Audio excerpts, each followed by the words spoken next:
in Bowshine Bullet, you would appear to have another Patches Kerry on your hands. She will certainly start at similar kind of odds, I would have thought, to land the final. Fantastic in the semi-final. How do you see her chances in the final?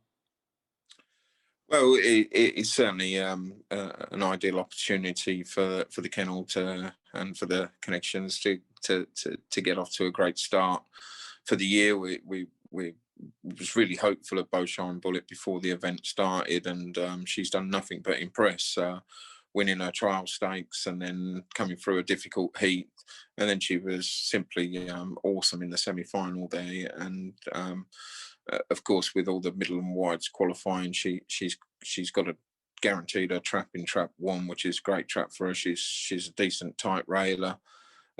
She's improving on the clock each time. It's a massive opportunity, but as we well know in these big finals, it's not going to be as simple as that. And I mean, Patches Kerry was a fabulous winner, but she had a style of running where she literally blew her rivals away for 600 meters, and it didn't matter whether she stayed or not. She was that far clear, sort of thing. Whereas I don't see Bowshine Bullet as that kind of thing. She is a stayer herself.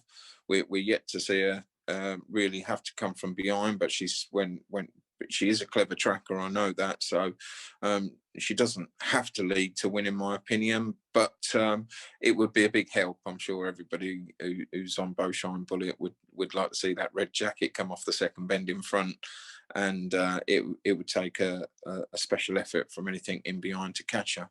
And that's not me saying that. That's just judging on the times and the way she's run so far.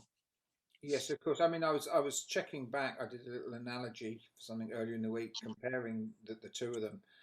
Um, and of course, you are dealing with previous sectionals of something like a 22.86 compared to Bowshine Bullet. I think it's 23. What is it? 23.19. Uh, Yeah, which is very good. Yeah, yeah. 22.86 for Patches Abitu stayed 8 bends, albeit the short 8 bends. It's an absolutely sizzling sectional, wasn't it?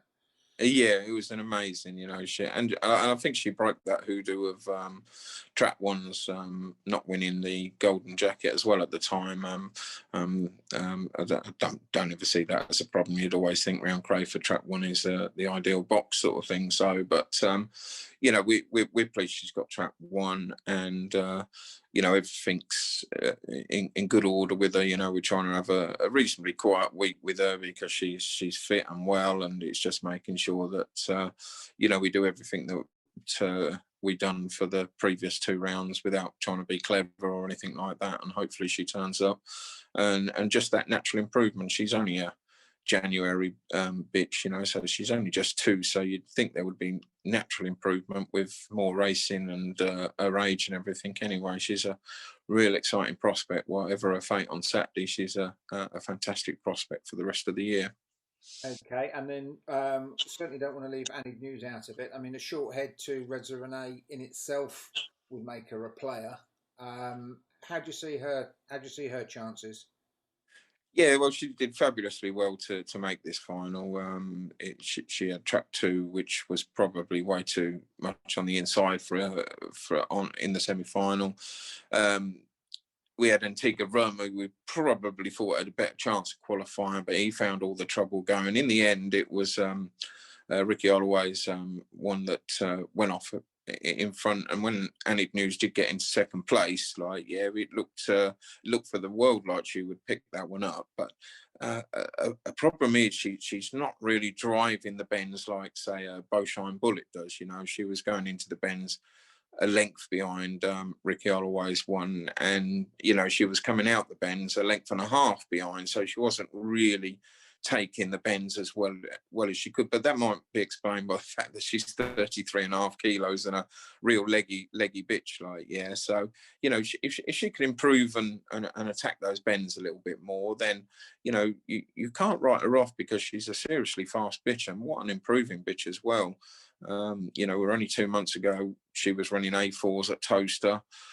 She won her first maiden at Hove, and then she got to Brighton Bell final, which it looked a track that really suited her. We tried her at Romford. I didn't think the tight tracks would suit her, but she won a maiden 5.75. We then give her a trial at Crayford, and she beat Beaushine Bullet in a trial. Then she went back to Romford and won a 750, but it wasn't a great race, but the time was impressive, 47:19 or something it was, which is a really good time. And she comes into this event as a sort of fancied underdog or fancied outsider, I should say, and has made the final. She's still improving, and as I say, it's a remarkable rise to the top for her from where she was, say, at the end of November. So she's lightly raced, and she stays all day.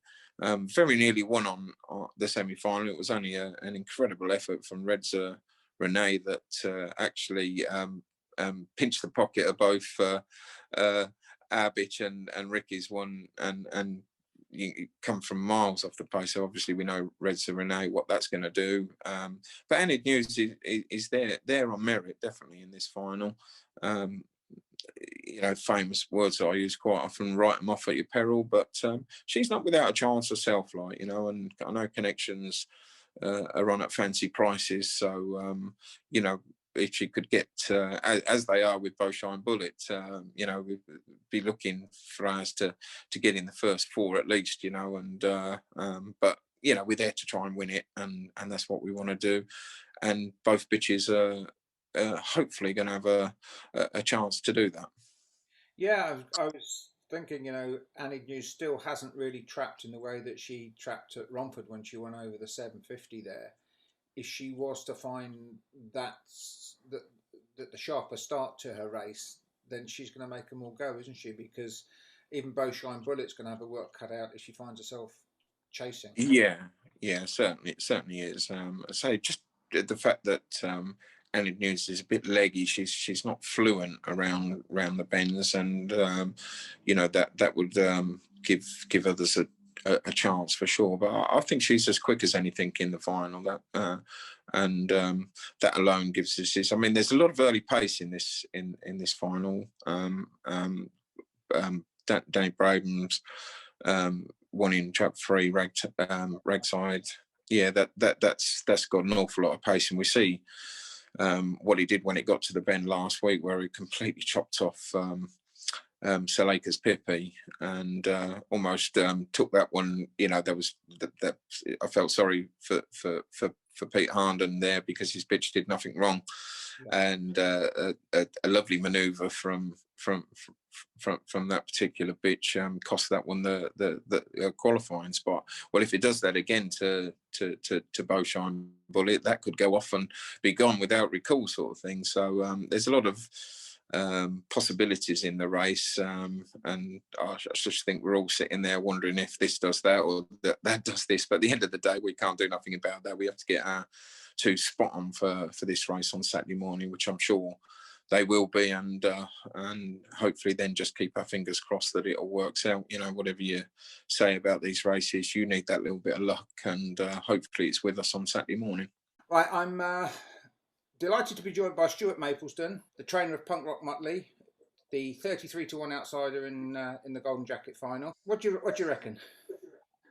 What, for the final? Yeah. We've done well to get there, to be honest. So if I'm being totally honest, I think the race is the one dog's to lose. All I can ask for is a bit of crowding, and we can go around on the outside. But in all honesty, he needs to find about 6 or 8 lengths. Yeah. I mean, it strikes me as a cracking sort of A2 minor open race dog who's done so well to get there, yeah? Yeah, definitely. He's definitely a minor open class. He's definitely not category 1, but he's done well to get there, as you say. And the track last week wasn't favouring the outside at all, so he did well to get through. Although he is a wide railer, to be honest, at times in certain tracks. So, yeah, he's done well. I think bit of a shame for the owners, really, that they haven't been able to do, because I know Ladbrokes make a special day of it normally for the Gold Jacket final. Yeah, definitely. It would have been nice for them to be there, get their own table, cheer the dog on, everything, because they've got another one running earlier in the Hope Duel race as well. So it would be nice for them to be there to see both of them, definitely. So, Lee, Redza Renee, Golden Jacket finalists, second category 1 final, and she's only had 12 races in her life. It's some performance, isn't it? Yeah, well, she's a little bit special. I bought her off Graham Data after she won a puppy race at Rick. where she looked potentially, she could be a stayer, and she's bred. Her mother was a 41-30 bitch at Shelbourne, and at Kilknock Bray as well. Like, so he does throw all sort of distances, but he does throw a lot of extreme distance runners as well. And you know, I needed a replacement, obviously, for Burgess Honey. She was the only other dog I got in the kennel, so she wasn't very expensive, €3,200 on Greyhound data. So we took a punt on her, and she's proved to be an absolute amazing purchase and a lovely bitch as well. I thought it was very brave because you need to know your runners, and I know normally you'd be looking at a puppy and thinking it's an extended trip for a puppy, but clearly she's able to cope, and the proof is kind of self-evident, isn't it? Really? Yeah, like when we first had her, we graded her in 380 at Crayford because Crayford had been fantastic to me and my dad, giving us a contract at Crayford with 1 or 2 dogs, which is amazing. You know, with the pandemic and everything, with COVID. You know, so we've had a contract at Crayford for nearly a year now, and like graded her in 380, but you know, not hitting the front in her trials till coming off the last bend and just drawing a distance clear, and then I just stuck her straight in a 540 over, which she got bullied about a little bit, but obviously to the pickup game she was flying, and then I just give her a 714 trial, and she broke 45 seconds. She done 44.97. You know, when she was about, I don't know, 20 months old, or maybe even less than that. So that was phenomenal. Yeah. And then obviously we won the little championship there and won a heat and final. And I said to Danny, I said, what would you do? He said, well, she's still pulling away to the pickup. You know, give her a go in the TV trophy, which we did. She won a heat, and then we had a blinder in the final in them treacherous conditions, and up 3 seconds slow. And unlucky not to, well, not unlucky, but she ran well nearly to pick up Lambs Royal very close home. Very, very much so. I see she's 11-4 second favourite for the final. Do you think those odds are about right? Yeah, I think she'll be a free. I think, like, because I'm not punting her, like, for the races, I backed her anti-post 14-1, because there's no real money for her, because it's not like she's a syndicate dog or she's got many owners. She's just down to me, and because I haven't been backing her in the rounds, there's no money going on her, you know, unless it's just other people, like her little fans. She's got a little fan club backing her. Yeah, unfortunately, she might possibly drift out to 4-1 on the day.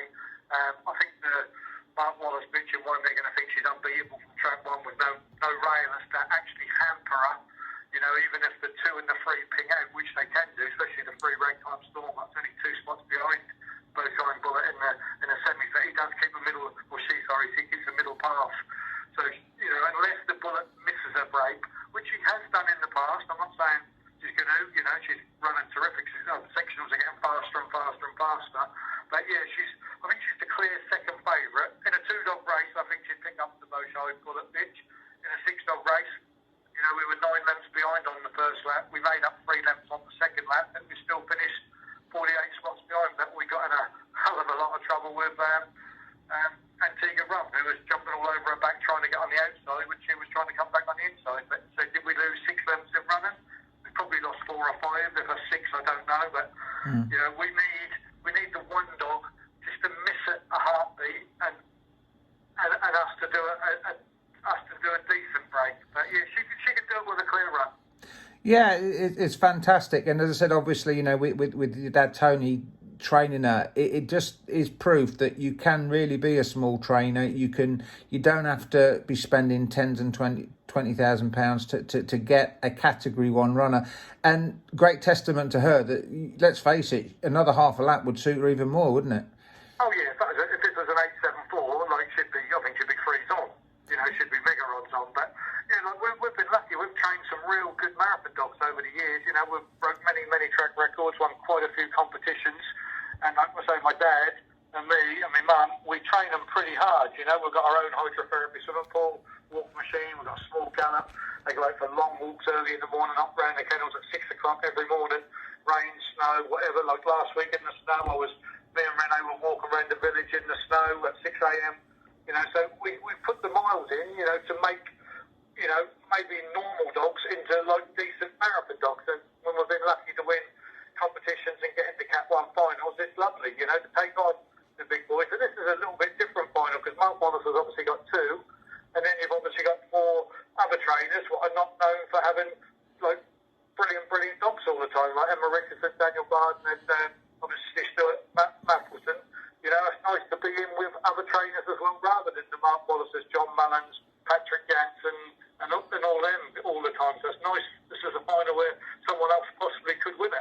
Definitely so, definitely so. Well, I'm sure you're going to enjoy Saturday anyway. It's pretty much what dog racing's about, events like this, isn't it? I can't wait, Floyd. Brilliant. Thank you very much for your time, mate. Thank you. Obviously pleased to be there. Emma's first category one. Few and far between, I should think. So it's just nice to get there. She's done well to get there. Yeah, definitely so. I was just checking how many lengths between you. Was it 6 lengths between you and the favourite in the semis? Yeah, it's a fair enough distance, but all I will say is for how far the Mark's dogs come on, he wasn't going away from her. I thought she was catching it a little bit, but obviously if it leads us, then we'd probably be in a bit of trouble. And but she stays well enough. But it's all about the break. Obviously the one's short price for a reason, and it's all at the traps really. Because if she can lead round the first, then I think we might give it a run. But yeah, you never know. No, I mean she was a decent sort of class bitch on over 4 bends, isn't she? Was it 28-27 at Monmore, something like that? Yeah, she's got two last 2 wins at Monmore good, and we ended up we ran in the Oaks at Swindon, and we was a bit disappointed not to go through, to be fair. But then when we stepped her up at Swindon, she was different gravy in the maiden 6 bends. Then she got beat short head by Affirmed and Slaney side Izzy, who are obviously slightly stronger stayers. Yeah, done a good for a distance bit. She's 380 trial round Crayford was pretty good. And then she won her maiden, and then she just bumped into Bowshine Bullet. To be fair, and obviously it's looked different class, but if that wasn't in it, I think we're a big price. To be fair, I don't think she warrants to be 4th or 5th favourite, but yeah. Obviously we got a lot to do to beat the favourite. Yeah. What if I said to you, what's her best distance? What would you reckon? I would say at the minute, round a tight track, that's probably her trip. I would say a 750 round Romford she would probably get, but she wouldn't want a stiff trip on a stiff track. I wouldn't have thought, but anything between 600 and 700 on a stiff track, and this 8 bend trip at Crayford, she gets well enough. And of course, the other point I've made to a couple of people I've already spoken to, the nice occasion for the owners. It's a shame that you're restricted COVID wise. Yeah, it is, and he's put a lot into. He's bought 4 or 5 dogs recently. Paid a fair chunk of money for them. He's just been a bit unlucky. I mean, he owns a dog called Fit and Well, and he started really well last year in this country. Won 9 opens in a row. And he got to the semis of the Kent Derby, and he's had a lot of lameness, but he deserves a bit of luck, the owner. But obviously he's gutted. They can't be there. That's the only downfall, obviously. Yeah, but, sorry, I didn't get the owner's name. Lou O'Hara. Lou. I thought it was O'Hara. I didn't know her first name. Oh, that's brilliant. Yeah. Well, Matthew, thanks for finding time for me. Fingers crossed. We'll be talking in a few more category ones in the future. Yeah, hopefully. Fingers crossed, and it's a pleasure to be there, and I appreciate your call. Lovely. Thank you, mate. Thank you very much. Dan, welcome to the Zoom call. Ragtime Storm Category 1 finalist. I gather you've had a couple in the past with Trade Fudge. Would that be right? Yeah, that's right. Yeah, never managed to win one yet, though. Yeah. I do understand, though, that you're in front of McNair on the Trainers' Championship. Yeah. Jimmy's not even on the list yet. Brilliant run in the semi-finals, 45-38, I should say. What do you think your chances in the final? To be fair, she's got to do everything right, and maybe a couple of others have got to make a little mistake, I think, to be perfectly honest. But she does run Crayford well, and she's in good form. I think she's run well at big prices the last 2 or 3 weeks around there, do you know? Yeah. I see she's having 14 races and 7 wins. It's some going. What's her background? Where did she come from? The owner bought her from John Kennedy in Ireland. He's bought quite a few dogs from him, to be fair. Yeah. That's basically the story. She was just bought to be like maybe an open race kind of bitch, really. Do you know what I mean? Nothing special as such, but she's done well for what she's done so far. I was going to say, I mean, I was looking at the sectionals, 23-21 compared to Bowshine Bullet's 23-19. There's not a lot of margin of error for Bowshine Bullet if your bitch comes out, because she will go across, won't she? She will cut the bend violently. she done the same to the Pippi bitch there last week, and she caused a bit of trouble behind her. Really, that would be her chance of maybe skipping a bit clear. Yeah, but she's a middle seed, so but presumably she prefers middle, but she'll just cut the bends. Yeah, she'll be fine at a trap 3. She'll go straight, but just as she gets to the bend, she'll just turn left no matter what is there. Yeah. You know?